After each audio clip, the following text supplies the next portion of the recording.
Broadcasting live from the Albay PIO News Center, providing you the most exclusive news update from all over the province. This is News at 12.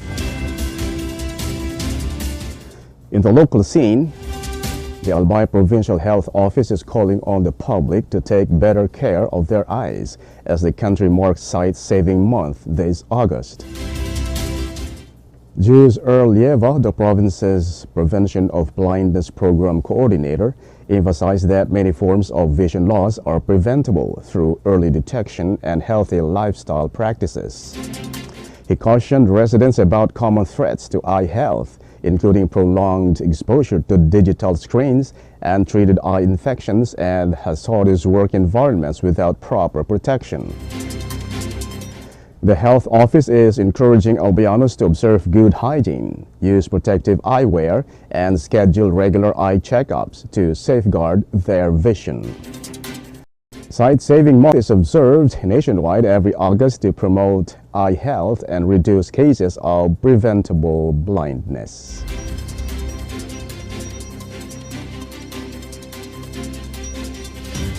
In other story,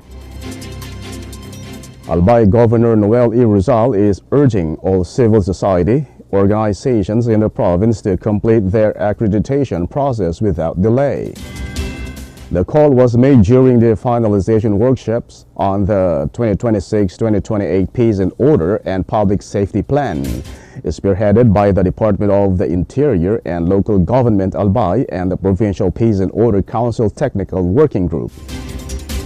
Governor Rizal underscored that full accreditation allows civil society to take part in local special bodies, which are instrumental in strengthening community involvement in local governance.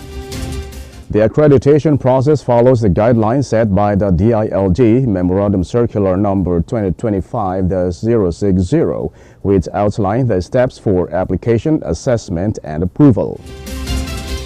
Once accredited, civil society can gain access to greater resources, decision-making opportunities, and more effective collaboration with local government units. Rizal added that proper accreditation and representation ensure better alignment in policy implementation and foster stronger partnerships across sectors.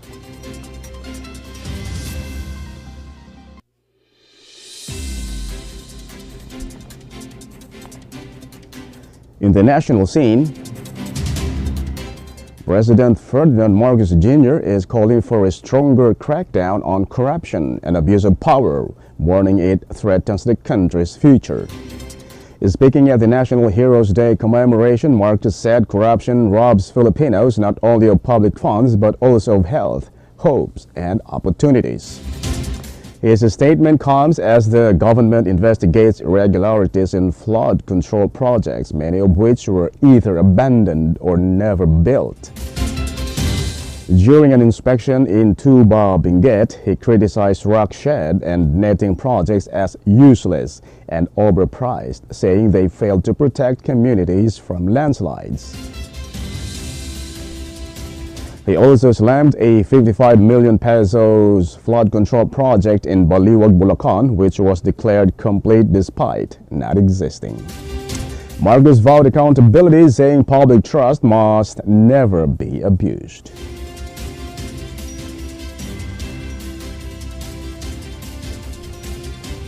In other story, San Juan City Mayor Francis Zamora backed President Ferdinand Marcos Jr.'s call for the DPWH to coordinate more closely with local governments on national infrastructure projects. Zamora, who also heads the Metro Manila Council, said LGUs have a better grasp of flood-prone areas and know where critical structures like pumping stations and retaining walls are needed. He cited past cases where national agencies implemented projects without proper consultation with LGUs. Earlier, the League of Cities of the Philippines also voiced support for the President's directive to review all flood control projects nationwide.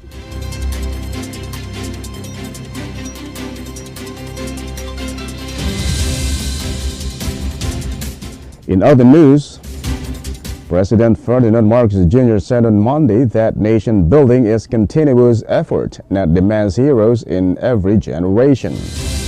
In his National Heroes Day message, Marcos emphasized that true heroism is rooted in deep love for the country. He honored modern-day heroes including farmers, fisherfolk, teachers, law enforcers, and scientists. Marcos praised their dedication, saying it is through their service that the nation moves forward.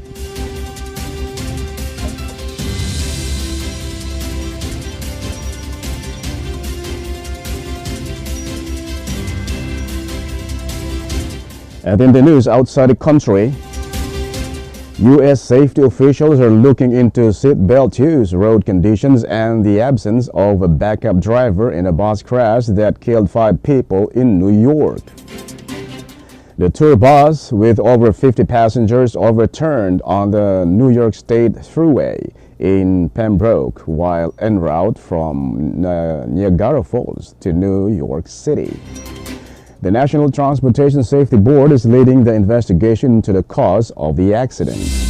The Department of Foreign Affairs confirmed no Filipinos were among the fatalities.